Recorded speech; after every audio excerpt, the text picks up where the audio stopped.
Et pour ceux qui nous rejoignent pour la première fois, je me permets de rappeler brièvement. Moi, je suis Morgane Esler, la présidente de OLSE, qui a été créée en novembre 2017. Et à l'heure actuelle, nous sommes 73 membres.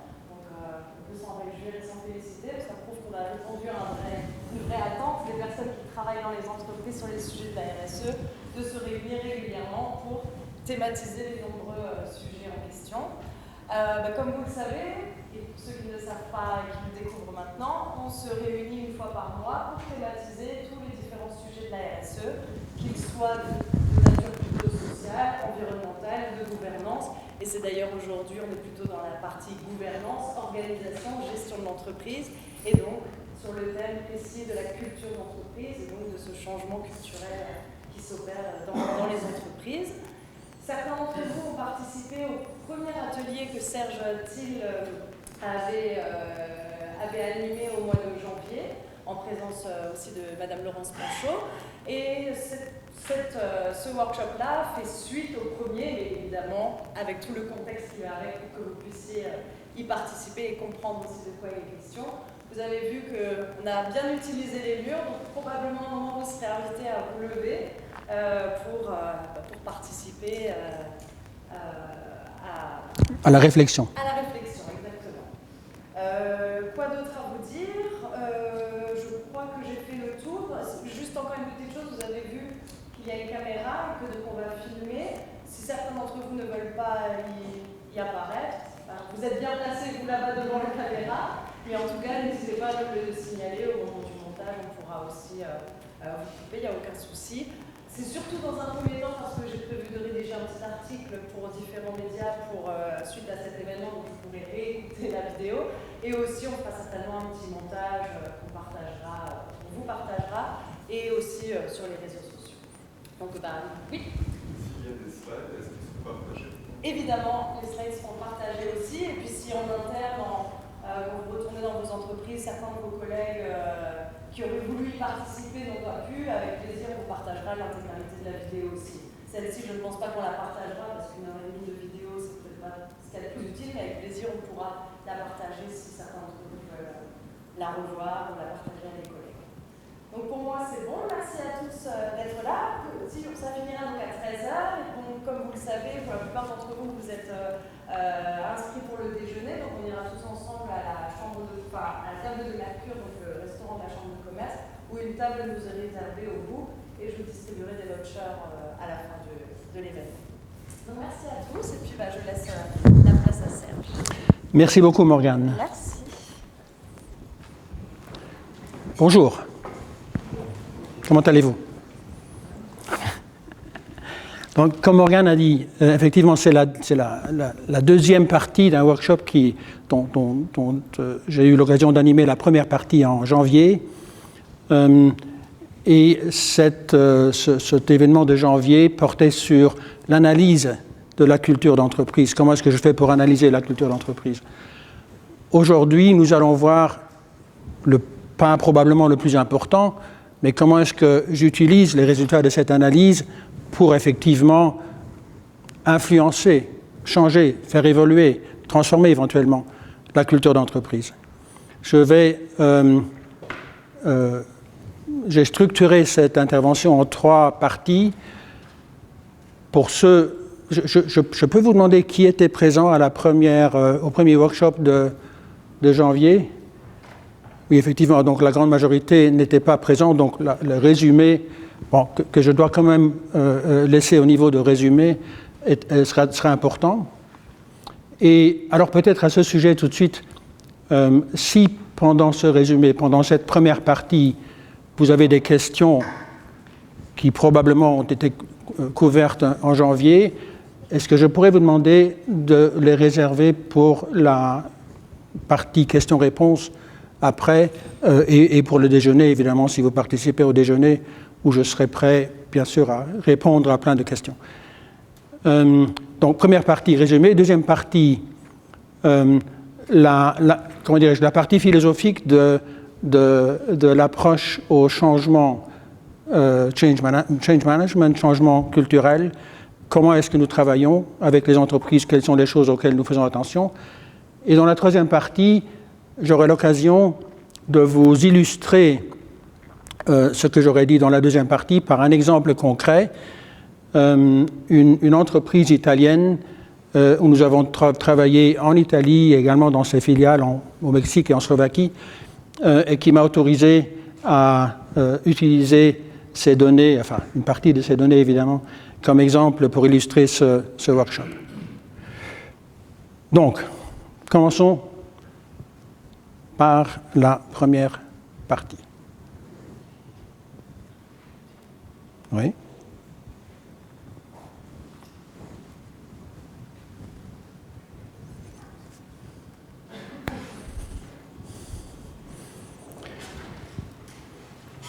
Donc, analyse de la culture d'entreprise. La première chose que nous avons faite, c'est de nous poser la question, mais qu'est-ce que c'est que la culture d'entreprise? Et nous l'avons définie comme les habitudes qu'on a, les choses qu'il faut faire, les choses qu'il ne faut pas faire. La façon dont nous faisons les choses ici, sans très bien savoir pourquoi, souvent. Les choses qui sont encouragées ou les choses qui les découragées. On apprend lorsqu'on entre dans une entreprise ce qui est acceptable et ce qui n'est pas acceptable dans cette entreprise. Donc ça forme la culture d'entreprise. La culture d'entreprise est difficilement appréhendable et surtout elle est invisible pour ceux qui en font partie. Et ça, c'est une illustration de l'invisibilité de ceux qui font partie de la culture d'entreprise. Et donc, pour faire comprendre à l'entreprise même sa culture, il est important de montrer, de leur apporter des données. L'outil avec lequel je travaille produit plein de données. Je ne vais pas rentrer dans le détail maintenant, mais lors de la troisième partie, où je montrerai le cas concret de cette entreprise italienne qui s'appelle Brovedani pour qu'on puisse utiliser le nom à partir de maintenant, vont vous permettre de comprendre quelles sont les données que ça produit. Et donc, comment est-ce que nous produisons ces données? Eh bien, c'est par le biais des valeurs. Nous rentrons dans l'entreprise avec une liste de valeurs. Et quand je dis valeurs, ces valeurs sont définies de façon plus large. C'est-à-dire, là, et désolé pour la qualité de l'image, les valeurs d'honnêteté, intégrité, diversité et respect font bien sûr partie de la liste. Mais il y a aussi d'autres valeurs qui font partie de la liste, comme par exemple la satisfaction du client fait partie de la liste des valeurs, ou des valeurs comme le contrôle et la compétition, que nous appelons des valeurs potentiellement limitantes. Parce qu'évidemment, le contrôle et la compétition peuvent être très utiles lorsqu'ils sont utilisés à bon escient, mais lorsqu'ils vont trop loin, ils deviennent des freins au bon fonctionnement de l'entreprise.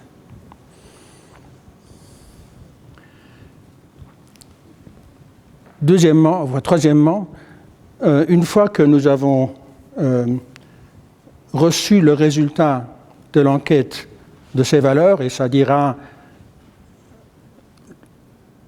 quelles sont les valeurs des gens qui travaillent ici, donc qu'est-ce qu'ils apportent comme attente, comme bagage culturel dans cette entreprise. Deuxième question, quelles sont les valeurs de cette entreprise même? Donc concrètement, nous posons la question, quelles sont les valeurs de cette entreprise telles que vous la percevez de l'intérieur? Et la troisième question, quelles sont les valeurs que vous recommandez à cette entreprise d'adopter? Donc une fois que nous avons ces données, nous mettons en œuvre ce modèle, qui est le modèle des 7 niveaux de conscience. Et vous voyez probablement que les 3 niveaux inférieurs sont pratiquement le résumé de la pyramide de Maslow des besoins. Et alors que les 3 niveaux supérieurs, on peut dire que c'est une élaboration vers le haut de la pyramide de Maslow, on peut dire que c'est une explication plus détaillée du 5e niveau de Maslow, peu importe. Mais en tout cas, les 3 niveaux inférieurs sont des niveaux que nous appelons d'intérêt propre, alors que les 3 niveaux supérieurs sont des niveaux que nous appelons de l'intérêt général, alors que le 4e niveau est celui de la transformation d'une entreprise qui est encore peut-être trop focalisée sur l'intérêt propre, ou de gens dans l'entreprise qui sont peut-être trop focalisés sur l'intérêt propre, vers une entreprise qui prend en main sa responsabilité. Et là, nous rentrons évidemment dans le sujet de Pro-RSE. La responsabilité sociétale se trouve évidemment au niveau 5 et 6 et 7 surtout. J'aurai l'occasion de vous donner plus de détails sur ce modèle lorsque je vous inviterai à travailler avec ces affiches. Permettez-moi juste de régler une chose sur mon téléphone parce que... Est-ce que c'est parce que tu t'es déconnecté? C'est ça? Je m'étais déconnecté, oui. Voilà.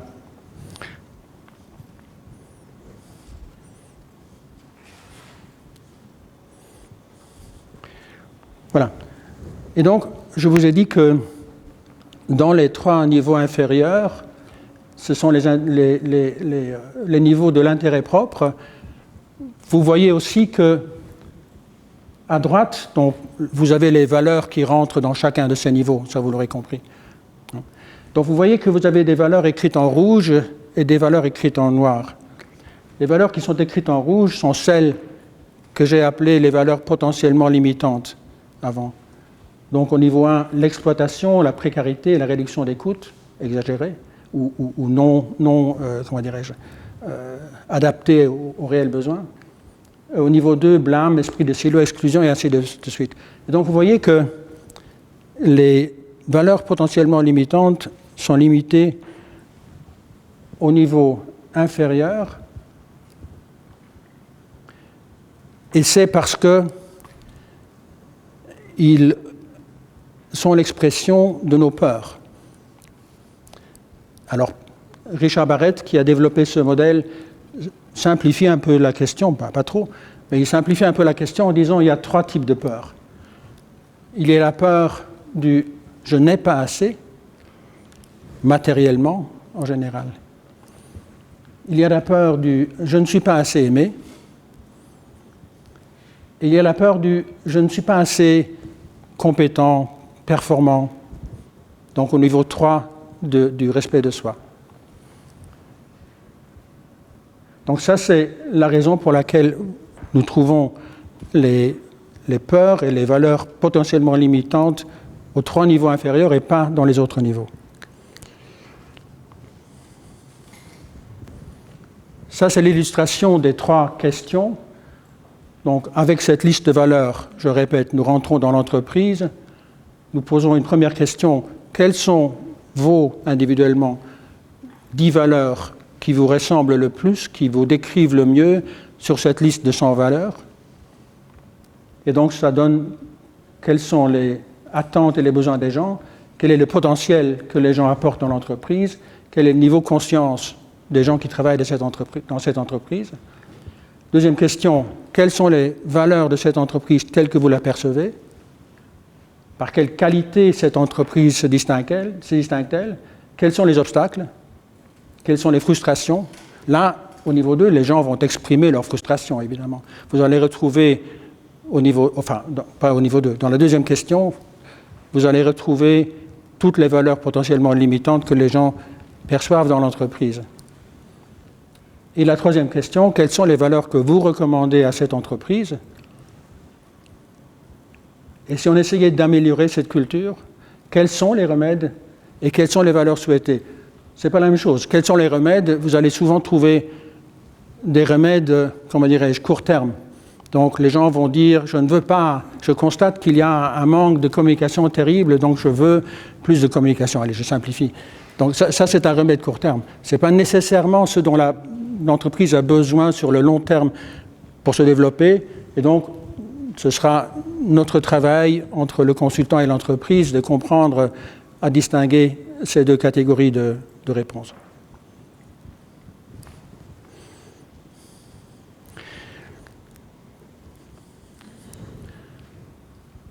Alors, un peu plus dans le détail, les 7 niveaux sont la survie. Donc là, pour l'entreprise, c'est le résultat financier, c'est le succès financier, c'est aussi la bonne santé des employés.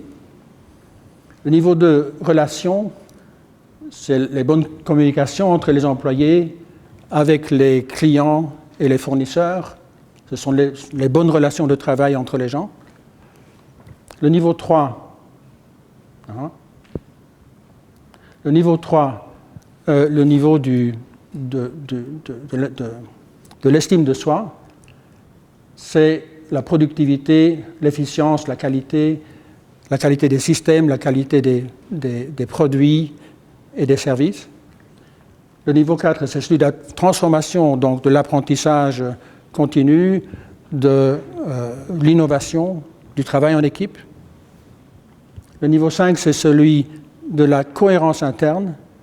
Donc, au niveau individuel, ce serait répondre à la question « Est-ce que ce que je fais correspond à qui je suis ?» Au niveau de l'entreprise, ce serait plutôt « Est-ce que nous sommes d'accord entre nous sur ce que nous faisons, pourquoi nous le faisons ? Est-ce que nous avons un mission statement clairement compris, défini, partagé entre tout le monde ?» Le niveau 6, « Making a difference », je ne sais pas comment le traduire en français, c'est pas faire la différence, comme on dit parfois. C'est-à-dire faire des choses qui apportent une valeur réelle au monde, aux autres, faire des choses que si moi je ne les fais pas, quelqu'un d'autre ne les fera pas, donc dans ce sens, making a difference. C'est le niveau des partenariats réels, donc là où l'entreprise devient capable d'entrer en partenariat qui crée de la valeur ajoutée des deux côtés de la balance avec d'autres, avec des partenaires, avec des clients, des fournisseurs aussi. Et le niveau 7, c'est celui du service. Donc c'est le niveau le plus haut, c'est là où on se pose la question, mais comment est-ce que je contribue à un monde meilleur ?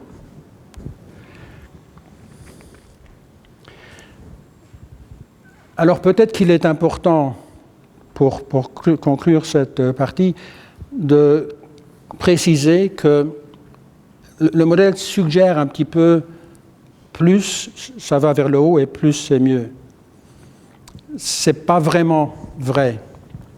C'est-à-dire, je vous donne un exemple, je fais partie d'une association où Richard Barrett, en personne d'ailleurs, est venu faire l'analyse et le résultat qu'il nous a livré était de dire « Je vois que à la première question, vous répondez tous autour du niveau 5. Donc, individuellement, vous êtes tous des gens plus ou moins du niveau 5, si on peut dire.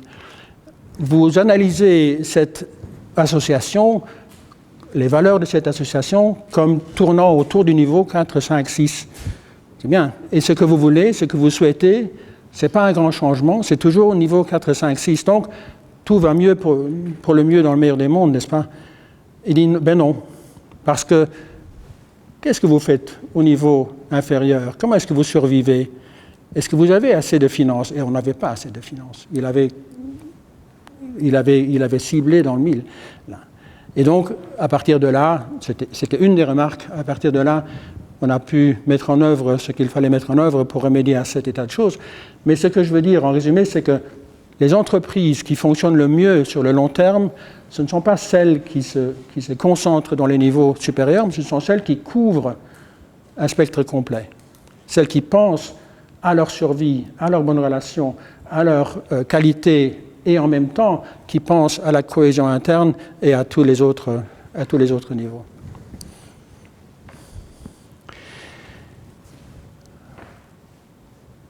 Alors, faisons un petit exercice, si vous voulez bien.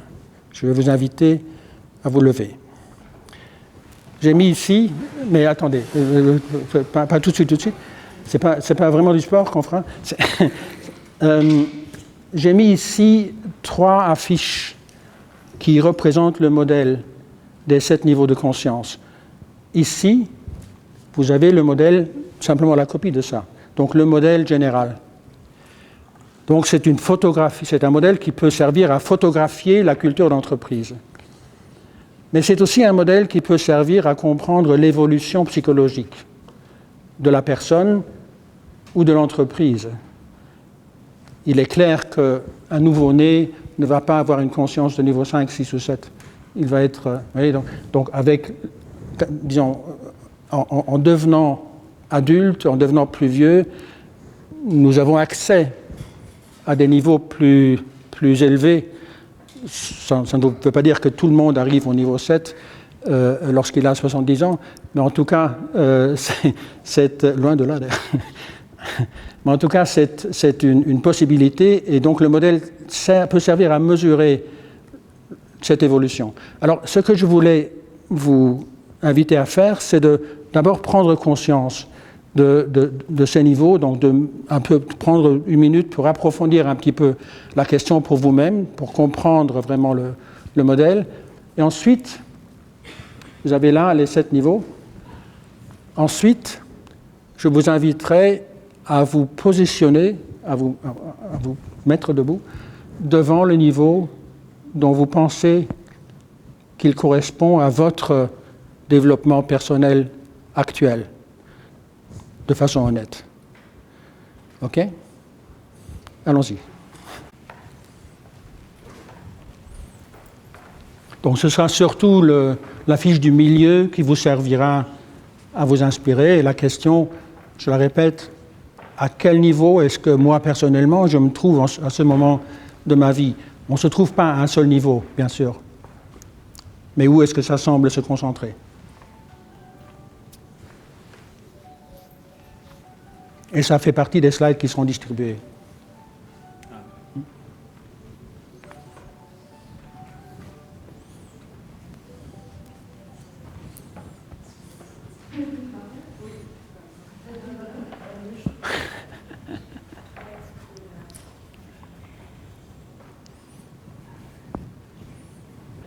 Ah, ça c'est intéressant. Je crois que ça c'est un bon présage pour RSE. Là, vous couvrez une très grande partie du spectre. Donc, vous semblez être une entreprise qui n'aura aucun problème à survivre. Mais, alors je vais vous poser une autre question quand même. Restez, ne bougez pas un instant. Si maintenant, vous ne pensez plus à vous-même, mais pour ceux qui travaillent en entreprise, ou qui ont travaillé en entreprise pas trop longtemps, et quel est le niveau de l'entreprise dans laquelle vous travaillez, pour laquelle vous travaillez? Où est-ce que vous vous positionnez dans ce cas-là?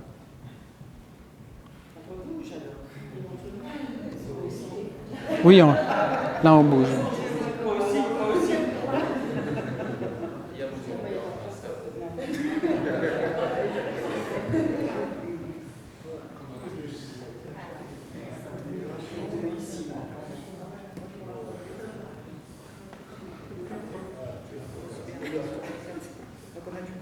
Vous voyez ce qui se passe? Vous voyez ce qui se passe? Donc, il n'y a vraiment pas beaucoup de gens qui sont bougés vers le haut de la pyramide, mais il y a tout un nombre de gens qui sont descendus dans la pyramide. Merci, vous pouvez... merci beaucoup pour cette illustration d'une chose que je constate souvent, évidemment, et je m'en sers lorsque je travaille avec les équipes managériales. Une fois que j'ai expliqué le modèle et avant de leur présenter les résultats de l'entreprise, je leur fais faire ce que je viens de vous faire faire à vous. Et alors vous avez vu que les résultats ne sont pas toujours les mêmes puisque vous n'avez pas choisi un niveau pour tout le monde, qui était valable pour tout le monde, mais ce qui se passe en général, c'est qu'il y a une majorité de gens qui se situent autour du niveau 5 par rapport à la question individuelle, et ensuite qui se déplacent au niveau 3 par rapport à la question de l'entreprise. Donc le niveau 5, on peut dire, c'est le niveau de trouver du sens dans sa vie. C'est le niveau de travailler quelque part où je retrouve mes propres valeurs, où je peux vivre mes propres valeurs, où je suis à l'aise, où les gens autour de moi partagent mes valeurs. Et le niveau 3, c'est le niveau de la qualité des produits, de la qualité des services, de l'efficacité, de la productivité, et les entreprises sont encore là, en général. Alors je leur pose la question, c'est intéressant, donc vous êtes le groupe de management, senior management de cette entreprise, vous êtes un groupe de gens de niveau 5, et ensemble vous avez décidé de faire une entreprise de niveau 3. Pourquoi vous faites ça? Et ça, c'est le premier comment dirais-je, pas dans la réflexion dont je vais vous parler ensuite. Merci beaucoup.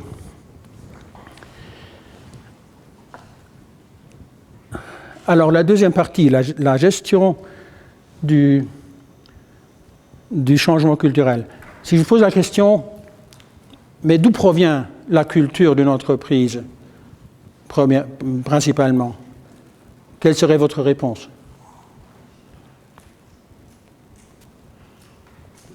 C'est historique. Historique, oui. L'entreprise qui est ancienne. Oui. Souvent, elle n'existe pas depuis hier, mais elle est là depuis les débuts, souvent. Oui.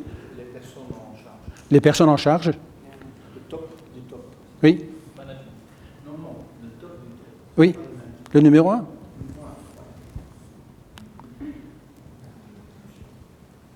On est... C'est son activité, Pardon? c'est son métier, son activité. Oui. Oui, bien sûr. Oui. Une entreprise d'ingénieurs aura une autre culture qu'une entreprise de marketing. C'est clair. C'est clair. Oui. Les gens du terrain. Pardon? Les gens du terrain. Les gens du terrain. Donc en fait, Oui. les gens de l'entreprise. Oui. J'aimerais bien.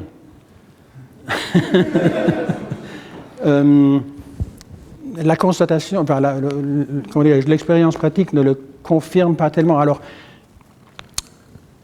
ok, à ce point, je peux peut-être partager une conclusion à laquelle je suis venu. Premièrement, il n'y a pas de bonne culture ou de mauvaise culture. C'est-à-dire, on ne peut pas imposer, on ne peut pas arriver dans une entreprise et dire voici un modèle de bonne culture que je vous propose d'adopter. Ça ne fonctionnera pas. Et ce ne sera pas probablement une bonne culture pour cette entreprise-là. Comme ça a été mentionné, ça dépend de ce que fait l'entreprise, ça dépend de l'historique de l'entreprise, ça dépend des attentes et du potentiel, peut-être, des gens. Donc, la culture d'entreprise, et je vais continuer ma réflexion, elle est due parfois à un fondeur charismatique. Quelqu'un comme Steve Jobs, Jeff Bezos ou Elon Musk vont créer une culture particulière dans l'entreprise qu'ils sont en train de créer. Ou un leader incontesté, quelqu'un qui fait appel aux valeurs éthiques des gens et qui rallie autour de soi les gens pour cette raison-là. Ou au contraire, un manipulateur qui fait appel aux peurs des gens et qui manipule les gens de cette façon-là. Et tous ces leaders vont influencer fortement la culture, vont influencer les valeurs des gens et vont inciter à l'émulation. Hein, on observe aussi actuellement le troisième point dans les nouvelles qu'on lit tous les jours. Mais... Imitation, ça veut dire exactement. Imitation. Imitation. Oui. On imite, on finit par adopter les mêmes valeurs parce que tout le monde en parle, parce qu'on pense que c'est la façon juste de penser. Et à juste ou à tort ou à raison. Et donc, il n'y a pas une valeur d'entreprise bonne. Il faut que l'entreprise trouve sa bonne culture. Et là, les gens du terrain, comme vous dites, ont, à mon avis, toute leur part à jouer. Mais ensemble, il est difficile pour une personne du terrain d'avoir une influence suffisante pour... Ah oui, non, c'est... Ouais. Non, je voulais rien vous... Excusez-moi, quand vous citez les trois derniers que vous citez, c'est Hitler, Trump, Jean-Marie Le Pen. Bon, je vais rester sur Hitler, les autres sont peut-être trop actuels, mais c'est pas un leader, c'est pas un point de repère positif. Non. Il n'y a pas de bonne culture. J'ai du mal à me dire que la culture qu'a mis Adolf Hitler est une bonne culture. Moi aussi. C'est dans ce sens-là. Absolument. Absolument. Non, voilà. Non, je dis, alors nous avons tendance à chercher des leaders. Oui. tous les leaders que nous trouvons ne sont pas nécessairement des gens qui ont des valeurs positives. Ça ne va pas nécessairement les empêcher d'avoir du succès en termes de leadership.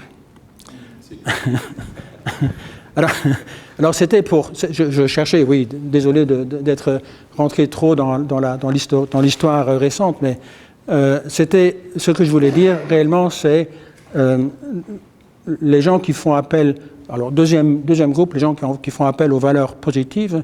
Troisième groupe, les gens qui font appel aux peurs des gens, qui jouent avec les peurs des gens. Ça fonctionne aussi, malheureusement. Ça ne crée pas une bonne culture, bien sûr. Donc, en règle générale,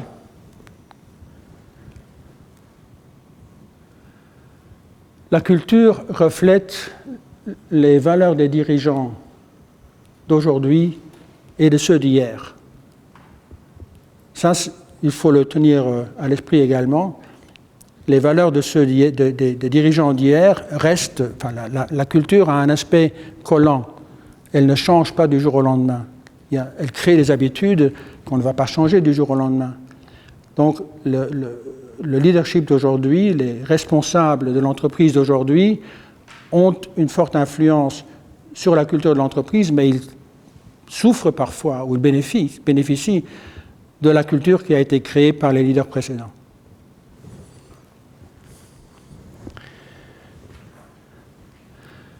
Et donc, qu'est-ce qu'il faut pour transformer la culture d'une entreprise? Eh bien, je pense qu'il faut principalement 3 choses.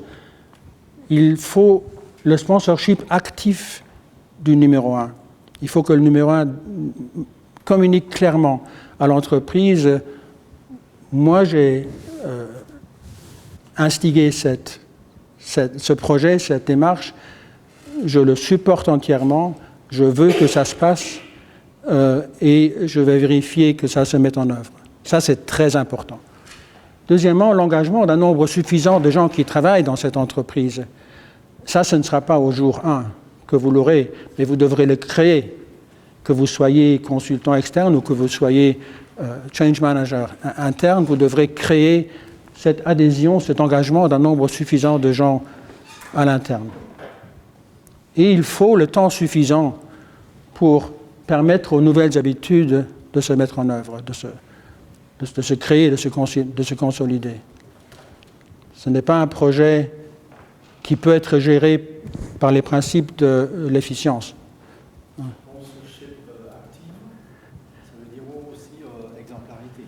Ça veut dire, absolument, ça veut dire, merci pour cette remarque, parce que si le leader... Alors, qu'est-ce qui se passe quand vous rentrez dans une entreprise et vous dites... Voici les valeurs que je vous propose. L'entreprise ou l'entreprise dans le in the corner office développe ces valeurs et les communique à tout le monde. Alors les gens diront, écoutez, regardez ce qu'ils font, comment ils se comportent, et ça c'est la façon dont ils s'attendent à ce que nous... Non, ça n'ira pas. Donc vous allez créer cynisme et opposition. Donc oui, l'exemplarité, le role modeling du numéro 1 et de l'équipe de direction est absolument importante.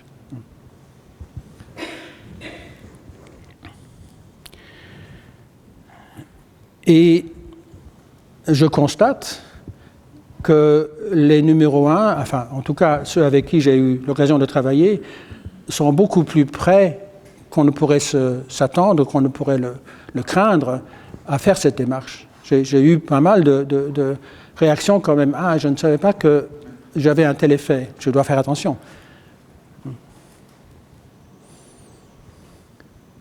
Donc, en tant que consultant interne, en tant que change leader interne, vous ne pouvez pas changer les valeurs d'une personne, vous ne pouvez pas changer ou seulement influencer la culture de l'entreprise. Ça, c'est pas ça le job. Votre responsabilité n'est pas de proposer une culture que vous sortez de votre mallette magique, et votre travail n'est pas de proposer des valeurs spécifiques, juste parce que vous pensez que ce sont de bonnes valeurs. Et vous avez probablement raison. Votre responsabilité est, en revanche, de rallier l'entreprise autour d'un projet qui lui permettra de faire émerger, elle doit déjà être présente en potentiel, de faire émerger la culture qui lui est propre et qui est la meilleure pour elle. Cette culture existe déjà dans l'entreprise, il faut la faire sortir, il faut lui donner l'espace pour qu'elle se développe. Aider l'entreprise à la mettre en œuvre, cette culture, après avoir identifié les catalyseurs et les obstacles. Donc il y a dans l'entreprise des choses qui aident à cette émergence. Il y a des gens des gens aussi. Il y a des choses qui s'opposent à cette émergence, peu, mais oui, hein? Oui, il y a des gens. Il y a en général des gens dans tout ce que vous faites dans ce contexte. Il y a un groupe de gens qui sont en faveur avec enthousiasme du changement.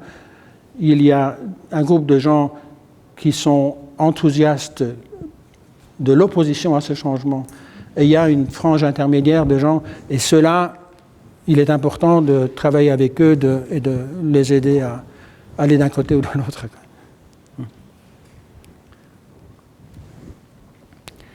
Et donc, résumé, ne faites pas les missionnaires. Ce n'est pas vous qui apportez la culture, ce n'est pas moi qui l'apporte. Ne rentrez pas par la porte de service non plus. C'est un projet important, rentrez par la grande porte, soyez clairs, exigez que ce soit un projet qui soit pris au sérieux. Qui soit non seulement pris au sérieux, mais qui soit porté à un niveau stratégique. Et créez le dialogue. Créez le dialogue, vous, avec la direction, les gens entre eux, les équipes managériales entre elles, les départements entre eux.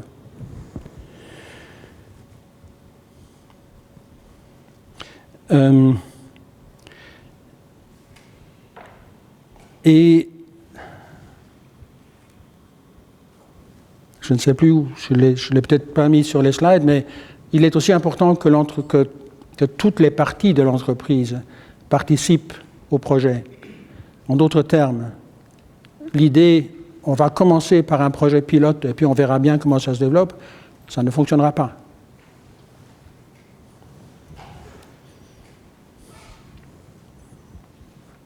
Donc, l'idéal, c'est de trouver une culture, et c'est souvent le cas, de trouver une culture d'entreprise qui a envie de se transformer, mais à qui manque le courage et le savoir-faire.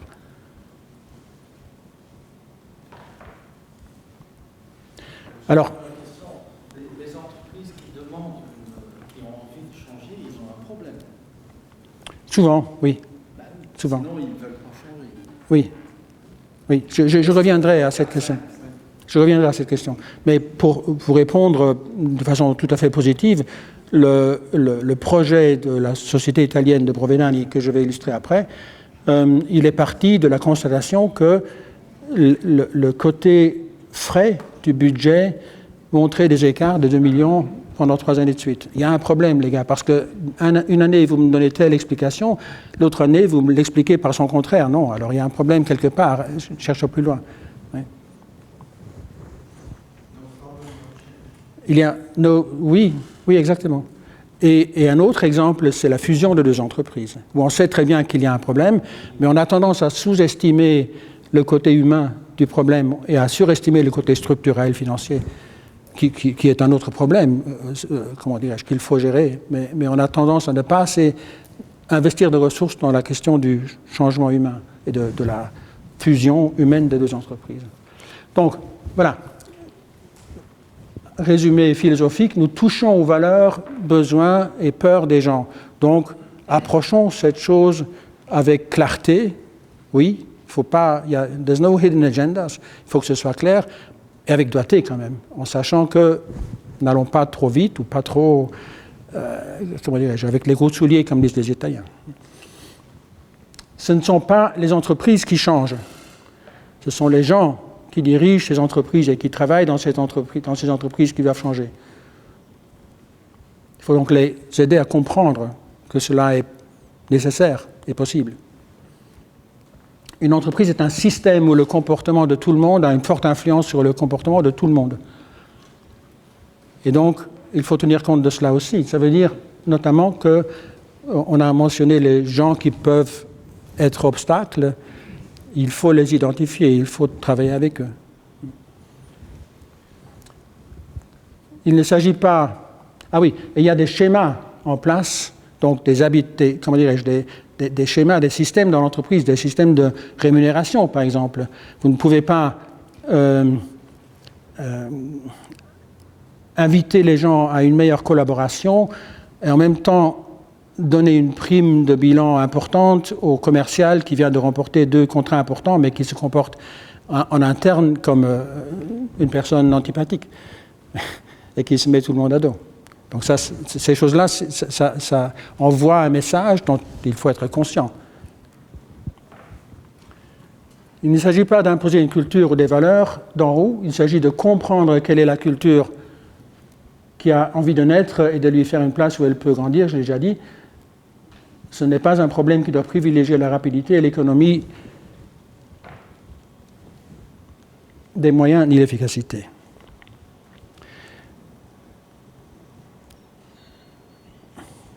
D'un point de vue plus concret, vous devez commencer par un objectif unique et sans équivoque, partagé. C'est-à-dire, pourquoi est-ce que nous faisons ça? Qu'est-ce que nous voulons? À quoi est-ce que nous voulons arriver? Comment est-ce que nous mesurerons le succès du projet? Il faut le sponsorship actif du numéro 1, il faut que tout le monde participe, il faut que toute l'entreprise soit impliquée, c'est là que je l'avais mis. Et il faut le maintien de la dynamique. Parce qu'il y a un moment, disons, quand je travaille avec une entreprise, ma présence dans l'entreprise est de 2 mois, peut-être 10 semaines. Le temps de faire l'enquête, le temps de restituer les résultats, le temps de faire des workshops avec les équipes managériales. Et ensuite, je sors.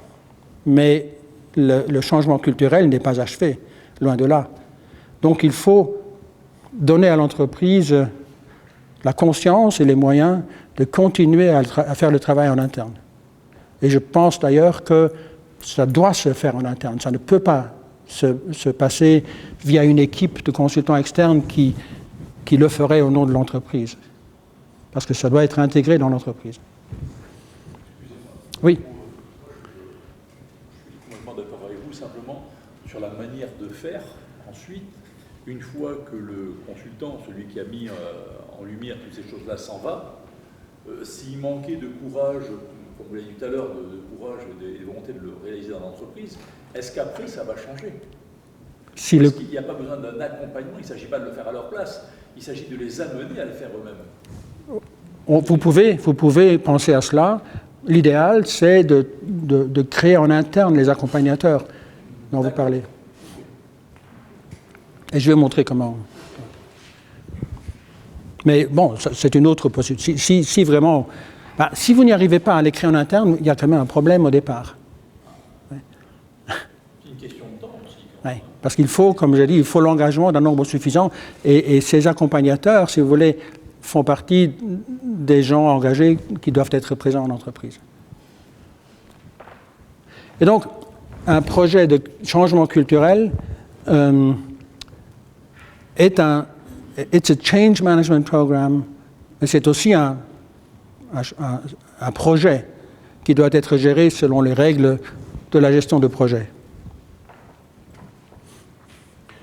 Product management is the practice of initiating, planning, executing, controlling, and closing the work of a team to achieve specific goals and meet specific success criteria at a specified time. Je pense que c'est tout ce qu'il faut faire dans une gestion de projet. Donc ça, c'est la partie dure, si vous voulez, et vous devez gérer le projet avec ces règles. Le control est une question délicate. On ne peut pas être trop carré sur la question du contrôle parce que vous ne saurez pas dans 2 ans ce qui est dû exactement au projet de changement culturel que vous aurez mis en œuvre et ce qui peut être dû à des facteurs extérieurs. J'étais en Italie il y a 2 jours, alors j'ai appris que la partie slovaque vient d'éliminer des inefficiences de 2 millions par an parce qu'ils ont eu la clairvoyance, le courage de se dire mais il y a un truc là qui se répète, qui donne lieu à des défauts de qualité. Remontons un peu à la source. Est-ce que ce ne serait pas dû à ça, ou à ceci, ou à cela? Et puis, en discutant ensemble, mais toute l'entreprise ensemble, ils ont trouvé que probablement c'est là. Si on change ça, probablement, ça ira mieux. Et ils ont changé ça avec le fournisseur. Il fallait qu'ils travaillent avec le fournisseur pour que des choses soient changées. Et ça a eu pour effet que les écarts de qualité étaient réduits à 0. Donc, ça fait une différence de 2 millions par an. Est-ce que c'est dû au projet culturel? Non, je n'irai pas jusque-là. Est-ce que le projet culturel les a aidés à adopter cette démarche? Oui, probablement quand même. Donc, vous voyez, c'est pas la relation de cause à effet ne sera jamais claire par la suite. Change management. It is actually the employees of your organization who have to ultimately change how they do their jobs. If these individuals are unsuccessful in their personal transitions, if they don't embrace and learn a new way of working, the initiative will fail. If employees embrace and adopt changes required by the initiative, it will deliver the expected results. Change management provides a structured approach for supporting the individuals in your organization to move from their own current states to their own future states. Ça, c'est probablement la phrase la plus importante. Vous allez voir selon les résultats que le potentiel est là. Il est toujours là. Mais il faut créer le cadre pour qu'il puisse s'exprimer. Alors, pour rester en ligne, pour ne pas perdre de vue les aspects importants du projet, personnellement, je préfère travailler avec un modèle. Alors, j'utilise ici ADKAR de Prosci pour l'illustrer. C'est un modèle entre d'autres, évidemment. C'est celui que j'utilise et vous en utiliserez d'autres. Mais c'est pour illustrer. Donc, les définitions ADKAR. ADKAR est un acronyme pour ceux qui ne le connaissent pas. Donc, ADKAR stands for Awareness of the Need of Change, Desire to Support the Change, Knowledge of how to change, Ability to demonstrate skills and behaviors, Reinforcement to make change stick. Alors, comment est-ce que nous l'utilisons lorsque nous travaillons sur le changement culturel?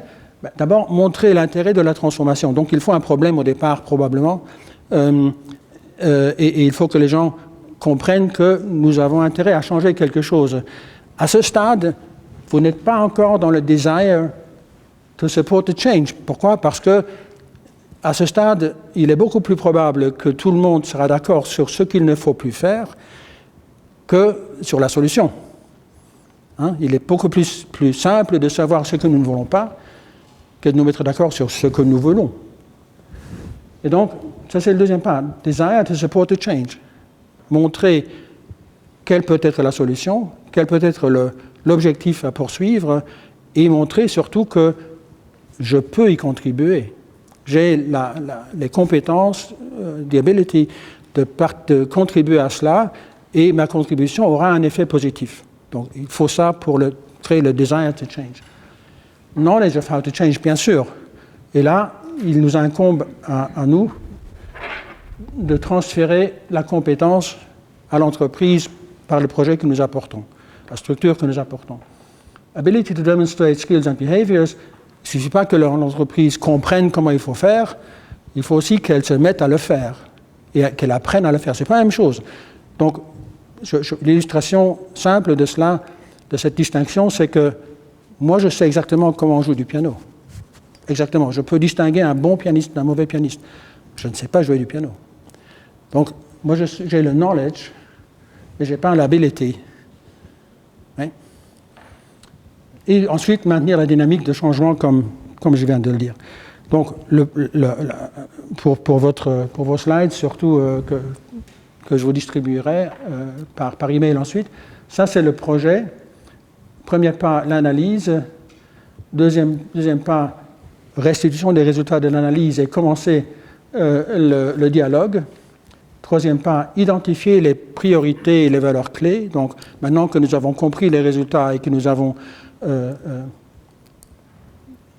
décidé comment nous voulons l'interpréter et ce que nous trouvons important, qu'est-ce que nous retenons réellement? Quelles sont les priorités clés que nous voulons retenir? Ensuite, quelles sont les valeurs clés et les comportements qui correspondent? Donc, une fois que nous avons fait ce pas-là, nous allons choisir un petit nombre, 4, 5, 6 valeurs clés, mais il faut qu'elles soient expliquées. Il faut qu'elles redescendent sur le terrain pratique. Qu'est-ce que ça veut dire en pratique? Comment est-ce que quelqu'un qui a cette valeur se comporte en réalité? Comment est-ce qu'une entreprise qui a cette valeur fonctionne en réalité? Donc, on va arriver à construire un plan de développement culturel, et ensuite, il s'agira de vivre les valeurs et de faire évoluer la nouvelle culture. Ça, c'est en général dans les années après le début du projet culturel. Alors, l'étude de cas. L'étude de cas que je vous ai promise, c'est Provedani. Provedani a 4 sites de production, au nord de l'Italie à San Vito, au sud de l'Italie à Modugno, près de Bari, en Slovaquie et au Mexique. En tout, 1050 employés, un chiffre d'affaires de 120 millions maintenant, et ils font la conception et la production de parts mécaniques de précision pour l'industrie automobile. Clients principaux, Bosch, Continental, Delphi, Sanden, donc ils sont second tier, ils ne sont pas fournisseurs des maisons automobiles directement, mais ils sont livreurs des fournisseurs directs des maisons automobiles. Alors, comment est-ce que nous avons travaillé avec eux? Si ça vous intéresse de voir le processus, sans trop aller dans les détails. Donc, premièrement, j'avais une réunion avec les 3 dirigeants de l'entreprise pour voir avec eux s'ils étaient d'accord de dire que cette approche pouvait apporter les réponses qu'ils s'attendaient par rapport aux problèmes qu'ils avaient, mais surtout pour avoir l'accord sur l'objectif du changement. Alors, comment est-ce qu'on définit l'objectif du changement? Augmenter considérablement l'efficacité, respect du budget, respect de la partie frais du budget, et deuxièmement, augmenter considérablement le bien-être des gens. Ça, je n'ai pas eu un grand besoin d'insister sur ce point. Il faut que les deux choses aillent en parallèle, que le résultat, la productivité de l'entreprise aille en parallèle avec une augmentation du bien-être des gens. Si vous le faites aux dépens du bien-être des gens, ça ne va pas tenir longtemps. Deuxièmement, adaptation de la liste de valeurs. Alors, je vous ai dit qu'il y a une liste de valeurs, d'une centaine de valeurs avec laquelle nous rentrons en entreprise. Eh bien, cette liste, elle va comporter des mots où l'entreprise dira non, mais ça on ne peut pas ici parce qu'il y a une histoire, vous ne comprenez pas. En revanche, l'entreprise a déjà une communication qui contient des valeurs en général. Et donc, faisons-les, intégrons-les dans la liste. C'est quand même intéressant de savoir dans quelle mesure les gens reconnaissent les valeurs de l'entreprise que l'entreprise met de l'avant. Ensuite, oui, évidemment, traduction, les mots, la liste des valeurs, c'est des mots. Alors, traduire ça en slovaque et en mexicain, c'était pas des moindres problèmes. Structuration de l'enquête, donc quelles sont les populations que nous voulons distinguer? L'enquête est anonyme, enfin, elle est facultative et non personnalisée. On ne reconnaît pas les participants, mais il faut quand même distinguer des parties de l'entreprise. Est-ce que tu fais partie de la direction ou non? Est-ce que tu fais partie de la production ou de l'administration? Est-ce que tu es là depuis plus de 5 ans ou moins de 5 ans? Peut-être une question intéressante. Voilà, donc nous avons fait cette distinction-là. Et ensuite, nous avons fait, donc tout ça s'est passé en Italie. Et ensuite, nous nous sommes dit, bon, il faut quand même get on board les DRH slovaques et mexicains, faisons-les venir en Italie. Donc j'ai passé une demi-journée avec eux pour leur expliquer ce qu'on allait faire et ce qui était attendu d'eux. Oui. Est-ce que les valeurs sont les mêmes dans les différents sites avec des cultures Dans les différents sites, oui. qui sont différentes et tout ça aussi? Dans les différents sites, on a travaillé avec la même liste de valeurs, oui, absolument. Mais les résultats n'étaient pas les mêmes, évidemment. Hein. Non, mais sinon, si vous ne rentrez pas avec la même liste de valeurs, vous ne pouvez pas comparer. Il est très difficile de tirer des conclusions, alors. Parce que le fait qu'une valeur soit sur la liste ou qu'elle n'y soit pas a une influence, évidemment. Parce qu'elle va être peut-être vécue différemment selon aussi la culture. Ça aussi, absolument. Ça aussi. Ça, c'est une autre constatation qui est devenue très claire pour moi. Le respect, demander à une grand-mère italienne de définir le respect, et demander ensuite à un avocat new-yorkais ou à un moine bouddhiste, vous n'aurez pas la même définition du respect. Donc, il peut y avoir les mêmes valeurs et peut-être pas les mêmes cultures dans les... Absolument, absolument. C'est aussi à ça que sert le modèle des 7 niveaux de conscience, parce que au niveau des niveaux de conscience, vous allez trouver plus d'informations quant à la cohérence entre les différentes cultures qu'au niveau des mots individuels qui sont choisis. Donc, tout à fait. Mais cette discussion fait partie du dialogue qu'il faut créer dans les groupes managériaux. Parce que, en l'occurrence, il y avait évidemment des Italiens au Mexique et des Italiens en Slovaquie et qui parfois se trouvaient devant des murs d'incompréhension. Bon, essayons de comprendre. À la base, il y a un problème, vous avez dit, et d'où le recours à vos services. Alors, c'est quoi le problème? Qu'est-ce qu'ils avaient comme problème et c'était quoi l'origine de la... Le problème était, il y avait 2 problèmes. Un gros problème qui était celui que 3 années de suite, ils ont constaté des écarts de résultats par rapport au budget du côté frais.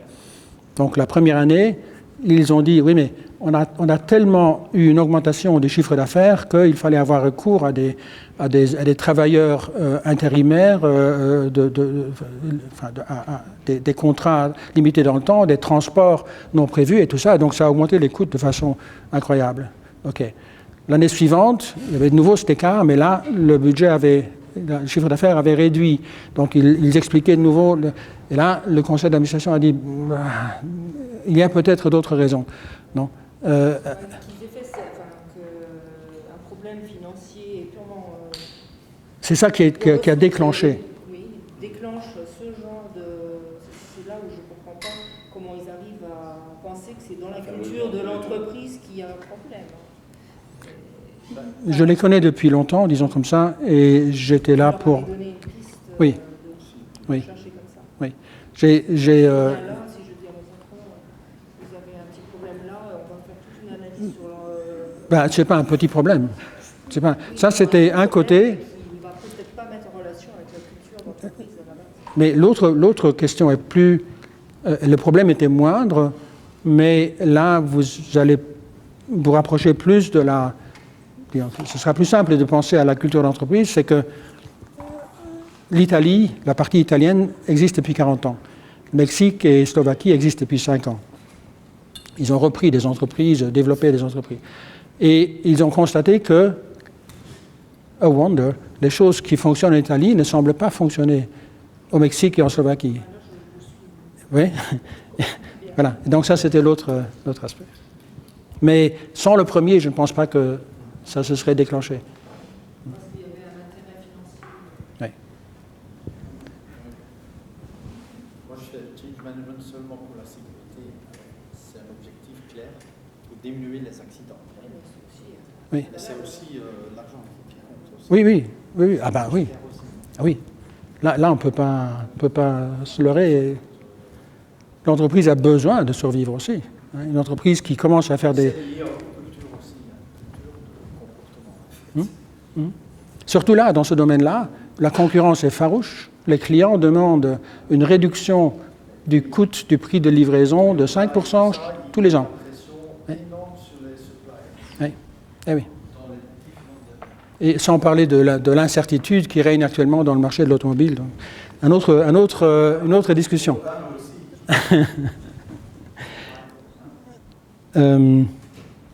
Voilà. Ensuite, communication de l'enquête. Communication que l'enquête aura lieu à tout le monde et invitation par le CEO à participer. Donc ça c'est un élément où le CEO doit montrer sa présence et dire « Moi, je vous invite à participer, pas les ressources humaines, c'est moi qui vous invite à participer, c'est moi qui veux, qui encourage tout le monde à participer. Vous n'êtes pas obligé, je ne peux pas contrôler, mais j'aimerais bien que tout le monde participe. » Suivi de l'enquête, ça c'est une question technique évidemment, par les ressources humaines, parce qu'en l'occurrence, ils avaient des sites de production. Évidemment, les gens ne sont pas assis devant un ordinateur Et donc, il y a une bonne partie de l'enquête qui s'est faite sur papier et qui a dû être saisie. Donc, quelqu'un a bien dû suivre et organiser cette saisie sur papier. Première analyse des résultats présentés au comité de direction, parce qu'avant d'aller dans les sites, j'ai voulu m'assurer que le comité de direction soit d'accord sur deux choses. Est-ce que nous pouvons organiser les workshops nationaux sur base de ces résultats? Est-ce que vous n'avez pas peur que des choses arrivent que vous ne voulez pas qu'ils arrivent? Donc, moi, je savais, mais eux, ils ne savaient pas que ce n'allait pas être le cas. Et deuxièmement, élaborer des plans d'action nationaux en autonomie. Est-ce que vous êtes d'accord que je vais aller au Mexique, je vais aller en Slovaquie, on va développer des plans d'action et les gens vont commencer à mettre en œuvre ces plans d'action le lendemain. C'est seulement après que nous allons nous revoir en Italie pour tirer tout cela ensemble et pour définir la culture de groupe. Oui, donc, il ne faut pas que vous ayez peur, je vais y veiller évidemment, mais il ne faut pas que vous ayez peur que les plans d'action nationaux se révèlent contraires à ce que vous voulez faire ensuite au niveau du groupe. Ensuite, les workshops nationaux, une fois que, donc, qui ont abouti à, j'abrège un peu, qui ont abouti à l'élaboration de plans d'action, au début de mise en œuvre des plans d'action, et ensuite le workshop au niveau du comité de direction du groupe, où on a défini le cœur de la culture de demain, donc quelles sont les valeurs que nous voulons retenir au niveau du groupe sur la base des résultats de l'enquête, mais aussi sur la base des résultats des workshops. Qu'est-ce que les gens ont trouvé important, comment est-ce qu'ils l'ont défini et tout ça. Et nous avons décidé, pour répondre à la question de la continuité, du maintien de la dynamique, de créer une équipe d'ambassadeurs culturels. Donc de gens dont le job était, et c'était encore pas très clairement défini au départ, ça s'est défini au cours des premières réunions, mais dont le job est de maintenir la dynamique de changement culturel. Pas la police des valeurs, attention, pas la police des valeurs. Les ambassadeurs culturels dont le job est de maintenir la dynamique. Ça, c'est les résultats d'une partie. Ce n'est pas les résultats généraux de l'entreprise, mais c'est les résultats d'une partie de l'entreprise. Donc, simplement pour vous illustrer, là, vous avez la réponse à la première question. Quelles sont les valeurs, vos valeurs individuellement? Vous voyez qu'il y a une concentration au niveau 5. Quelles sont les valeurs de l'entreprise telles que vous l'apercevez? Vous voyez qu'il y a une concentration au niveau 3. Vous voyez ici qu'il y a des ballons blancs, vides, décrivent les valeurs potentiellement limitantes. Et il y en avait pas mal parce que ça donne une entropie culturelle. Donc, quel est le pourcentage de valeurs limitantes qui sont choisies? De 28%. Ça, ce sont les grains de sable dans les rouages de l'entreprise. C'est ce qui fait obstacle au bon fonctionnement de l'entreprise. Et qu'est-ce que vous voulez, qu'est-ce que vous désirez, qu'est-ce que vous souhaitez comme culture? Ça ressemble quand même fortement à la culture des gens entre eux. Mais ils n'étaient pas déraisonnables, parce qu'il y a des valeurs qu'on trouve à travers tout le système. La qualité du travail, c'est important pour moi. Je vois que c'est important pour l'entreprise actuelle. Je veux que ça continue d'être important, et je veux même que ça soit plus important, parce que là, nous avons le nombre de votes. Il y a 106 votes qui sont allés dans la qualité du travail dans la troisième question. Il y a 92 votes dans la deuxième question. Donc 92 personnes ont dit, à mon avis, la qualité du travail est présente dans cette culture, mais il y en a 106 qui ont dit, je veux que ce soit le cas. Donc c'est une demande d'augmenter en quelque sorte la qualité du travail même, qui existe déjà. De même, la stabilité financière, c'est important. Ça existe dans la culture actuelle, je veux que ça continue d'exister. L'efficacité existe, je veux que ça continue d'exister. Mais l'équité, l'honnêteté, la coopération, la confiance, je ne vois pas que ça existe dans la culture actuelle, mais je veux que ça fasse partie de la culture à créer. Oui. Et une chose un peu plus technique, là vous avez une valeur peut-être individuelle, relationnelle ou organisationnelle ou sociétale. Là, vous avez 6 valeurs relationnelles, dont les valeurs personnelles. Combien de valeurs relationnelles est-ce que je trouve dans la culture actuelle? 0 positive. Une limitante, qui est le blâme. Ça dit quelque chose, non? On veut avoir de bonnes relations entre nous, on ne l'a pas, on ne le trouve pas dans l'entreprise. Donnez-nous l'occasion de vivre de meilleures relations avec les collègues. Voilà. Je ne vais pas aller plus loin parce que le temps... Mais vous voyez comment on interprète ce type de résultats. Alors, qu'est-ce qu'ils en ont fait? Eh bien, ils ont défini quelles sont les valeurs principales avec lesquelles ils veulent affronter l'avenir.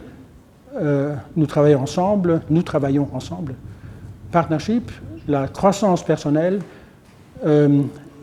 amélioration continue, et un environnement de travail de qualité. Ce n'est pas des mots qui se sont trouvés tels quels sur la liste. Ça, c'est important aussi. Mais ce sont des mots à laquelle ils sont arrivés en faisant cet exercice-ci.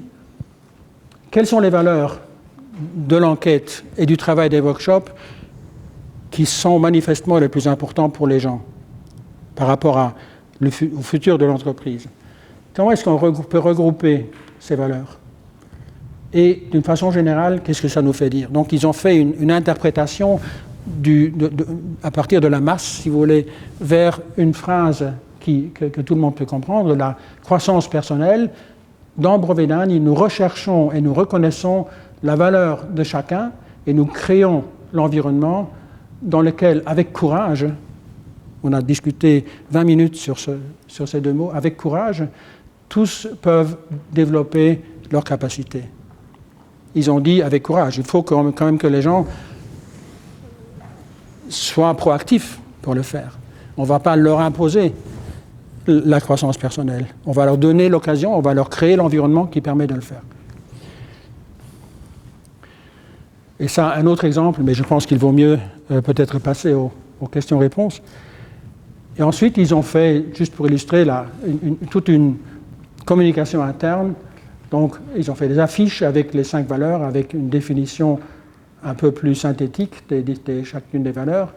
Ils ont fait la publicité interne, si vous voulez, des valeurs, et ils ont créé le concept de la valeur du mois. Alors, le mois, il y a quelques mois, ça remonte à la fin de 2018, c'était « Nous travaillons ensemble » qui était la valeur du mois. Ils ont invité tout le monde à dire qu'est-ce que nous pouvons faire dans l'entreprise pour mieux développer cette valeur du « nous travaillons ensemble ». Ils ont donné des primes aux meilleures propositions, ils ont mis en œuvre les meilleures propositions. Vous voyez, c'est comme ça qu'ils ont travaillé avec les résultats. Alors, en résumé, et c'est la dernière slide, qu'est-ce qui a contribué au succès de l'entreprise? Eh bien, premièrement, ils l'ont pris au sérieux, c'était pour eux un programme d'importance stratégique et non pas un team building, comme parfois il y a une confusion. Le DRH du groupe était mon interlocuteur principal, était celui que j'avais formé au début et qui pouvait, être présent sur le terrain, parce que je ne suis pas présent en Italie, présent sur le terrain et faire tout ce qu'il fallait faire, rester en contact avec moi. La confiance de tout le monde, la confiance en soi de pouvoir contribuer, la confiance dans le programme, oui, ce programme est valable, la confiance dans la direction à partir de la base étaient des éléments importants. La bonne communication interne, en transparence, avec moi également, donc en transparence entre eux, mais je savais à tout moment ce qu'ils étaient en train de faire en termes de communication.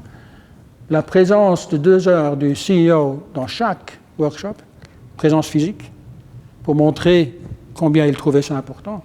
La présence en permanence des CEO nationaux, alors pas toujours discret. Je leur avais dit au départ, attention, il ne faut pas que vous preniez l'initiative dans ces workshops. Vous avez l'habitude, vous êtes de fortes personnalités, vous avez l'habitude de mener les gens, vous ne pouvez pas mener les gens dans ce workshop. Donc, est-ce que vous me permettez de vous freiner lorsque vous vous emballez? Il dit oui, pas de problème. Ça n'a pas empêché... Pourquoi vous avez fait participer alors, justement? Pour montrer l'importance que là... Oui, c'est une question juste que vous posez. On en a longuement discuté. Est-ce qu'il vaut mieux libérer les gens du poids de cette présence, ou est-ce qu'il vaut mieux montrer l'importance que l'entreprise montre à ce projet et donc présence du CIE, on a opté pour la deuxième. N'oubliez pas que le workshop était des managers, ce n'était pas des employés qui n'avaient pas l'habitude de voir le... Donc, on a fait ce choix. Vous pouvez faire un autre choix dans une autre hein? Oui, bien sûr. Et l'engagement enthousiaste d'un grand nombre de personnes. Je suis à votre disposition. Est-ce que ça ne ferait pas de sens aussi d'impliquer des collaborateurs dans ce genre de workshop? Dans ce genre de workshop, aussi pour finalement qu'ils construisent aussi un peu ces valeurs oui. à vivre. Alors, d'abord, c'est une question de coût, évidemment. Si vous commencez à organiser des workshops de 2 000 € avec un grand nombre d'équipes, ça va augmenter les coûts considérablement. Et c'est difficile à vendre d'emblée, comme ça. Mais aussi... mais je suis d'accord.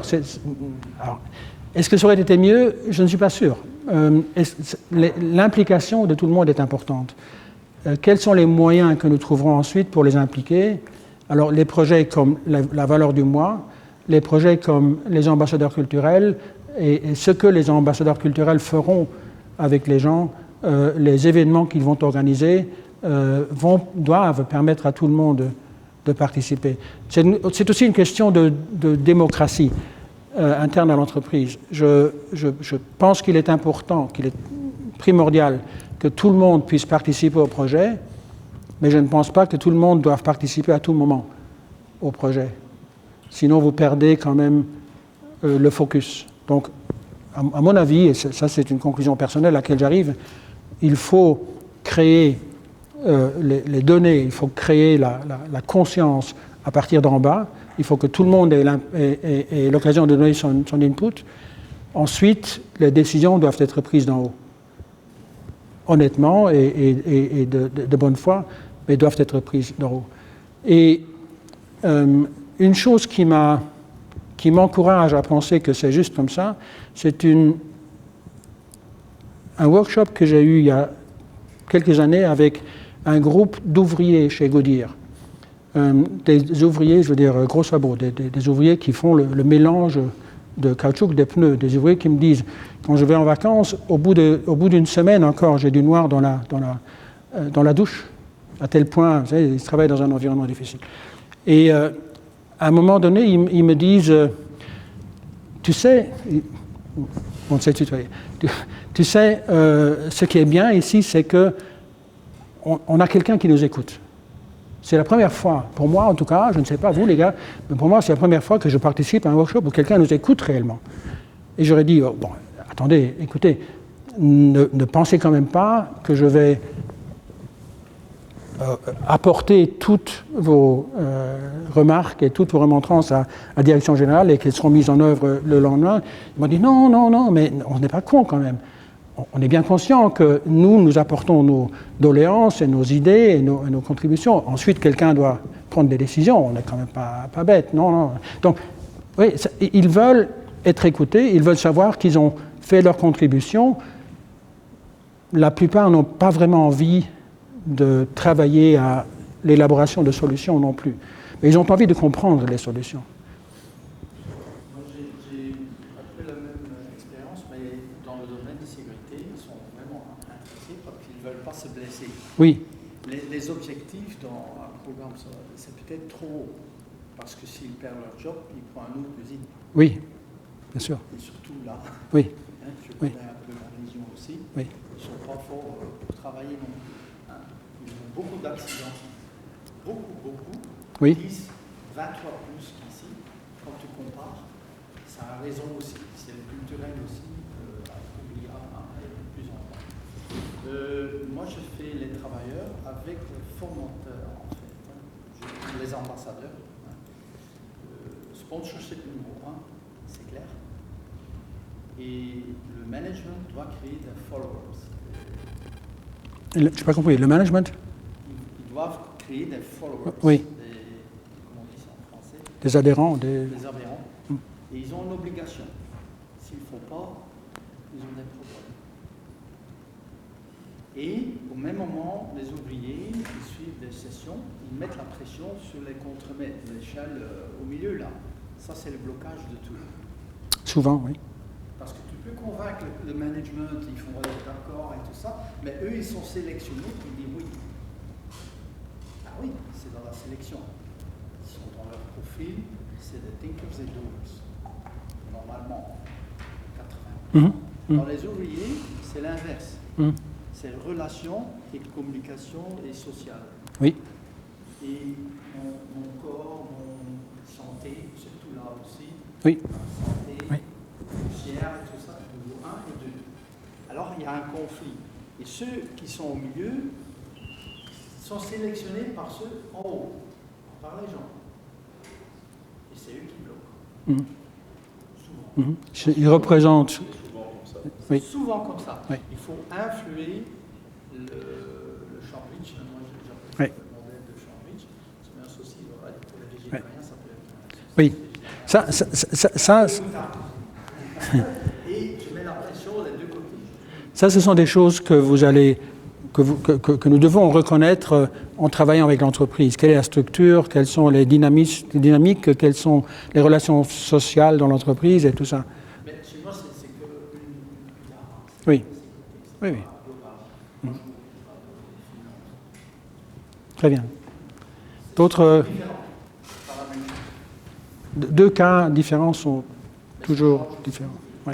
parce que ça met quand même une autre valeur. Oui.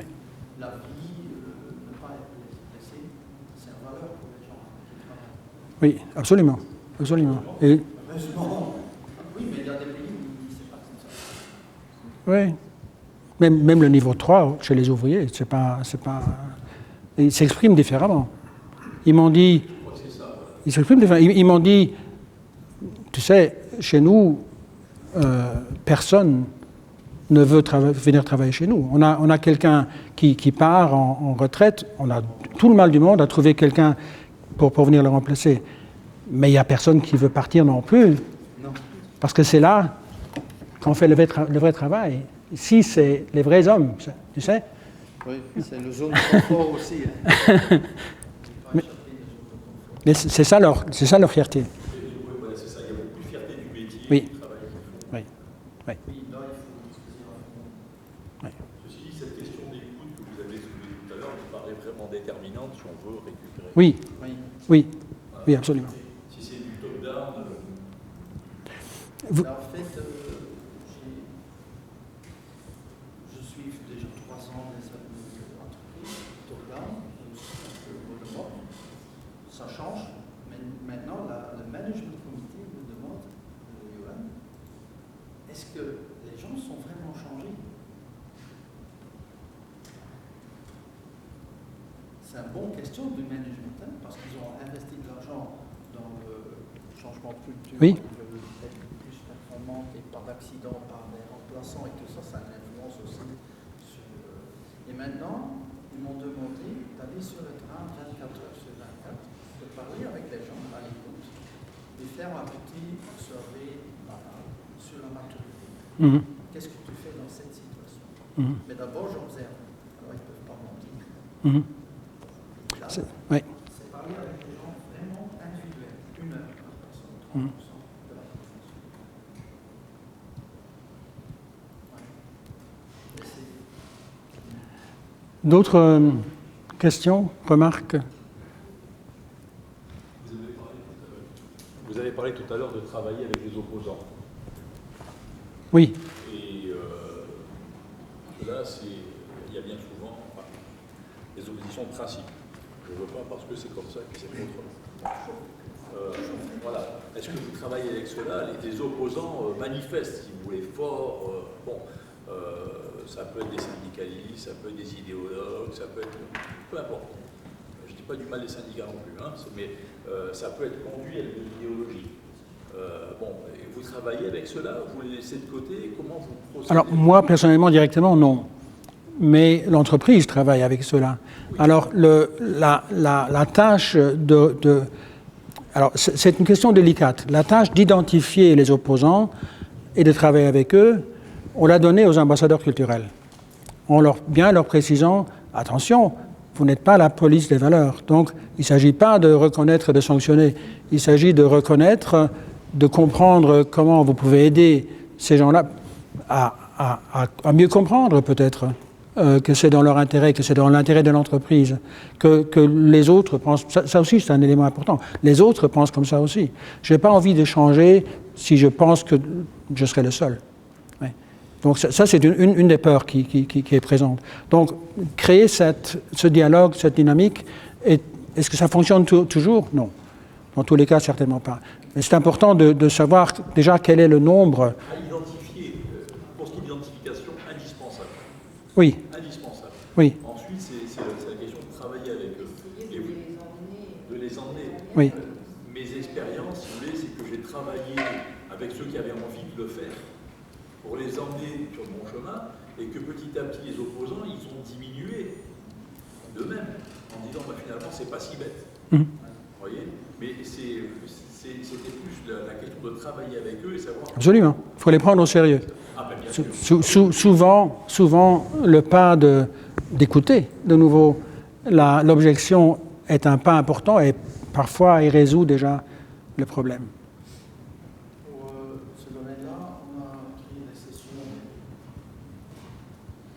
40 000 personnes. Des workshops des ouvriers. Au début, c'était que des gens qui voulaient. Allez, je fais une formation, c'est bien. Et finalement, c'était si intéressant que les autres, ils voulaient aller. Oui. C'était libre de s'inscrire. Oui. C'est une chose, ça doit être intéressant. Il faut donner envie, ça doit être attractif, ça doit être au niveau des gens qui viennent. Deuxièmement, pour les syndicats, moi je propose toujours un demi-journée intégré après le management, les contremaîtres et après le syndicat. Oui. Pour information. Pas trop non plus, parce qu'ils ont un job aussi, alors ils vont être dans la formation aussi, par exemple. Mais tu donnes quand même des potentiels résistance, tu as déjà Moi, je vous rejoins complètement. Si on n'associe pas les leaders d'opinion, donc les syndicalistes, ils pensent qu'il y a quelque chose où ils sont vexés d'une façon ou d'une autre. Ils deviennent opposants. mais pas trop non plus. Permettez-moi de poser la question, d'ouvrir le débat de façon un peu plus large. Est-ce qu'il y avait d'autres contributions, remarques, questions? On avait dit avant qu'il n'y a pas de culture proprement dit qui est bien ou qui n'est pas bien. Par contre, en fonction de la stratégie que l'entreprise se donne, il y a certaines cultures qui favorisent cette stratégie et d'autres qui fonctionnent comme limitantes. Donc il faut bien mettre ça dans un contexte stratégique. Donc c'est vraiment éminemment Entre autres. utile pour l'entreprise d'avoir telle ou telle valeur plutôt dans une culture qu'une autre en fonction de ce qu'elle veut atteindre. Entre autres stratégies. Disons, ça dépend de ce que l'entreprise fait, dans quel contexte elle se trouve, si elle se trouve. Oui, absolument. Mais c'est aussi la réponse à la première question. Qu'est-ce que nous avons comme attente des gens, comme potentiel dans cette entreprise? Si les gens répondent à la première question en s'arrêtant au niveau 3, l'entreprise qui voudra créer une culture de niveau 5, oublions-le pour le moment. Oui. Mais de nouveau, si maintenant on est dans un contexte où la stratégie qui va permettre de survivre serait une de niveau 7, il faudrait se poser des questions de recrutement peut-être, ou très Absolument. sérieuses, parce qu'en fait il y aurait un mismatch entre les individus avec des valeurs individuelles et la culture nécessaire pour la survie de l'entreprise en fonction de sa stratégie, ou changer de stratégie. Il y a un article récemment sur LinkedIn du groupe du Value Center, où quelqu'un pose la question, je n'ai pas lu l'article encore malheureusement, je n'avais pas le temps, où quelqu'un pose la question, comment est-ce qu'on peut se servir de cet outil pour garantir le fit culturel d'une personne sans pour autant entraver la diversité.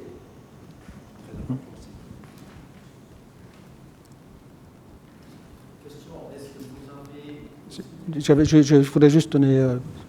il y a une question de... Non. Moi,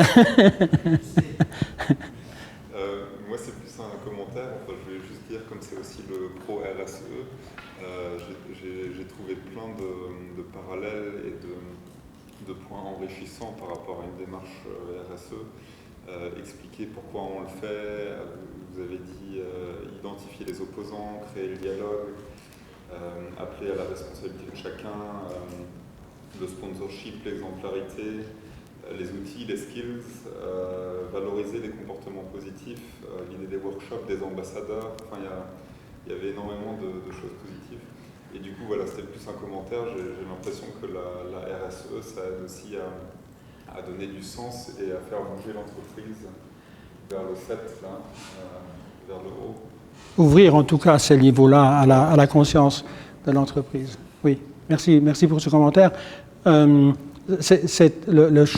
projet RSE est un projet de changement culturel, évidemment. Et je me souviens de la discussion que j'ai eu avec Morgane. Est-ce que la culture d'entreprise fait partie de la RSE? À laquelle j'ai répondu oui. Est-ce que la culture d'entreprise fait partie de la RSE? Est-ce que la RSE fait partie de la culture d'entreprise? Mais je pense que les deux sont clairement étroitement liés. Et heureusement compatibles.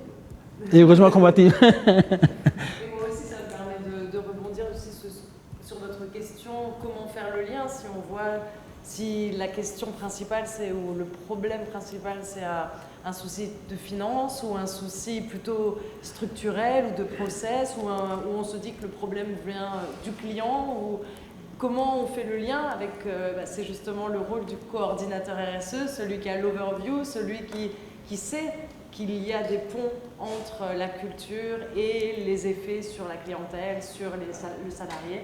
Donc c'est votre rôle. Donc merci d'avoir participé aussi nombreux à ce workshop, parce que j'espère et je pense que c'est utile dans la formalisation de la stratégie RSE et aussi de la prise de conscience qu'il y a forcément une culture d'entreprise dans chaque entreprise. Merci Morgane. Donc je pense qu'il est là.